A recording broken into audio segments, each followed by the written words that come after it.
Welcome to Occult Archives, the show where we uncover the mysteries and myths and legends behind some of history's most feared books, from mystical grimoires to ancient secrets to dangerous to be read. Right. I'm your host. And I'm the expert.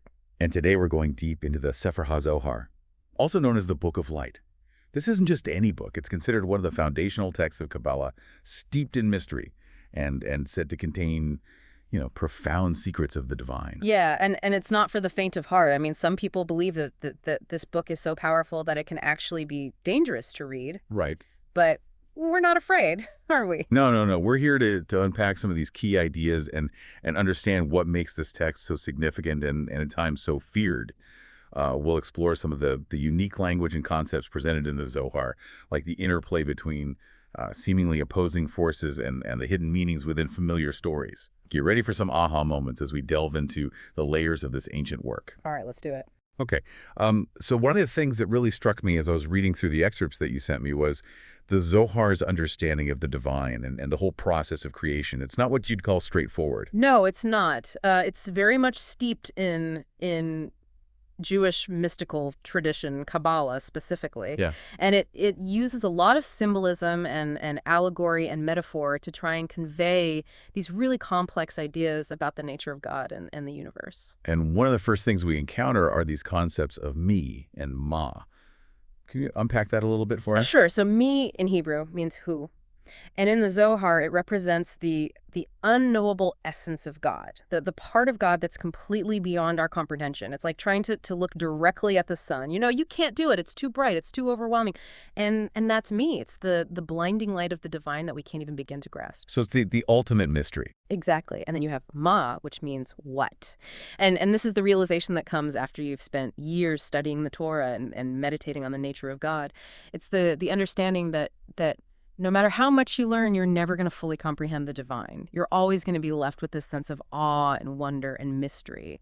So it's like ma is the question and ma is the not really an answer, but the experience maybe? Yeah, you could say that. It's the experience of realizing how little we actually know. Okay, and then from this foundation of the unknowable, the Zohar goes on to describe the occult origin of Alhim, which is a name for God that many people are familiar with. So how does the Zohar approach that? Well, the Zohar says that God, in its desire to be known in some way, first created a point of divine thought. This point contained all of the potential for creation. Everything that could ever be was present in that point. So it's like a singularity, like the Big Bang. Yeah. In a way, but it's more than that. It's not just a physical singularity. It's a singularity of consciousness. Mm-hmm. And from this point, God emanated the Ten Sephiroth, which are the 10 attributes or emanations of God. And these Sephiroth are like the building blocks of creation. They're the archetypes of everything that exists. And how does Alhim come into this? Well, the name Alhim is actually a combination of two words, El and Im. El is another name for God, and Im means these. So Alhim literally means God of these. And the Zohar says that this name represents the union of the Sephiroth, the point where all of these different emanations come together and form a whole. And so is this connected to the story of the golden calf in the Bible? Yeah, the Zohar definitely sees a connection there. When the Israelites made the golden calf, they were trying to create a physical representation of God. They were trying to bring the divine down to their level. But the Zohar says that's not possible. God is beyond form. God is beyond any kind of physical representation. And so by making the golden calf, the Israelites were actually worshiping a false god, a god of their own creation. So they were kind of stuck on Aleh as the only name of God, Mm-hmm. and they didn't really understand the full picture of Adhim and the Sephiroth. Exactly. And the Zohar says that this is a danger that we all face. We're always tempted to try and simplify things, to try and reduce the divine to something that we can understand. But the truth is that God is infinitely complex and mysterious. And the more we learn about God, the more we realize how little we actually know. So the Zohar is really pushing us to embrace that mystery. It is. It's saying that the true path to God is through humility and awe and a willingness to let go of our preconceived notions. That's a powerful message. Mm-hmm. So moving on from the creation of Alhim, the Zohar then goes into detail about the creation of the cosmos itself. and it talks about the interplay of male and female principles in this process. Right. So in Kabbalah, the Sephria are often divided into male and female principles. And the Zohar says that the creation of the universe was the result of the union of these two principles. The male principle is associated with expansion and outward movement, and the female principle is associated with contraction and inward movement. So it's like the yang and the yin. Yeah, exactly. And the Zohar says that these two forces are constantly interacting with each other. They're constantly pushing and pulling, and it's this tension between them that creates the dynamism and the diversity of the universe. And it's not just about the physical universe, is it? The Zohar also talks about the creation of new heavens and a new earth through holy words and the study of the secret doctrine. Yeah, this is a really interesting idea. The Zohar says that when we study the Torah and we meditate on the divine names and we pray with intention and understanding that we're actually creating new spiritual worlds, these worlds are real. They exist in the realm of the Sephiroth, and they're populated by angels and other spiritual beings. So our thoughts and words have a real creative power. They do, and the Zohar says that this is something that we should be very mindful of. You know, Okay. we need to be careful about the words that we speak and the thoughts that we think, because we're constantly creating with our minds. It's a huge responsibility. It is, but it's also a huge opportunity. You know, we have the power to create worlds of beauty and holiness and love. That's amazing.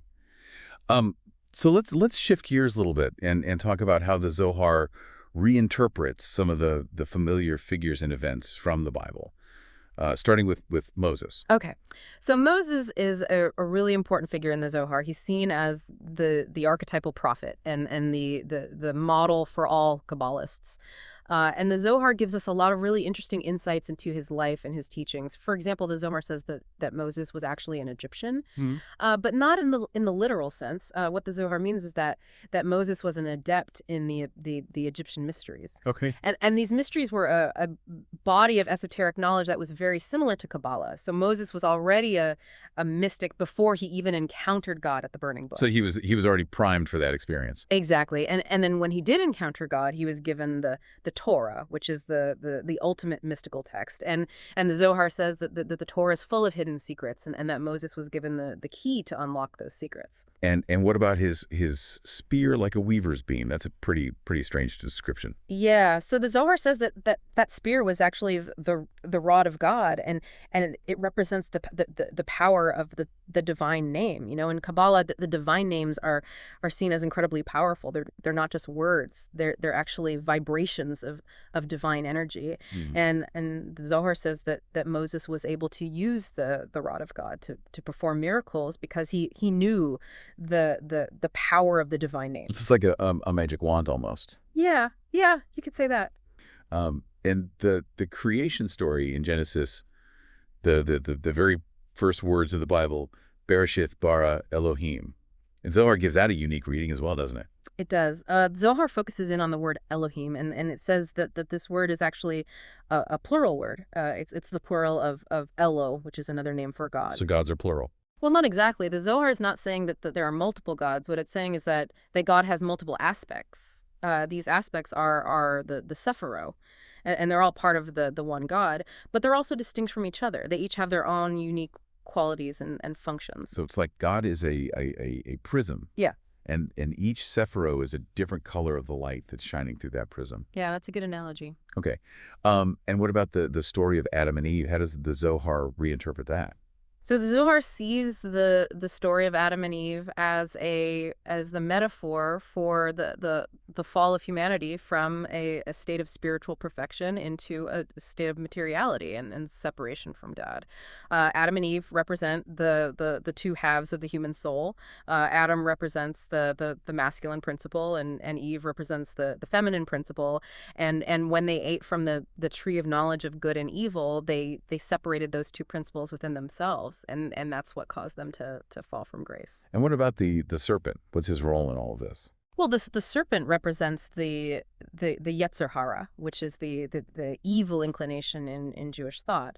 It's the part of us that tempts us to do things that are wrong. And the Zohar says that the serpent was able to tempt Adam and Eve because they were already in a state of imbalance. They had already separated the masculine and feminine principles within themselves. So they were vulnerable to his temptations. Exactly. And what about Adam's fear when he realizes he's naked? What's the Zohar's take on that? Well, Zohar says that Adam's fear was a sign of his loss of innocence.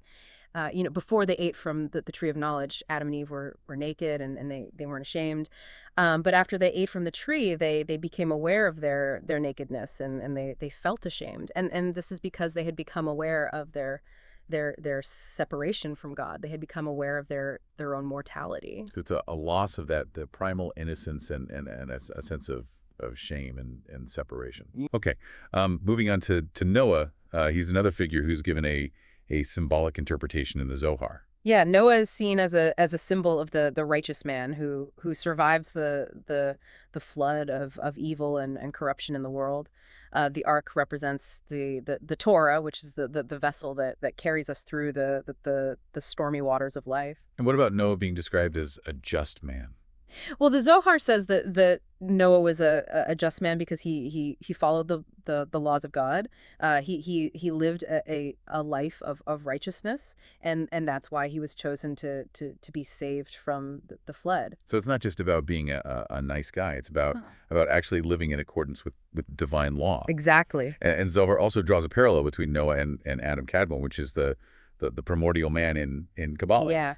Adam Kadmon is the archetype of humanity. He's the perfect man, and the Zohar says that Noah was a reflection of Adam Kadmon. He was a righteous man who lived in accordance with God's will. So he's like a second Adam in a way. Yeah, you could say that. And speaking of divine law, the Zohar really emphasizes the importance of studying the secret doctrine. Why is that so central to its teachings? Well, the Zohar says that the secret doctrine is the key to understanding the true nature of reality.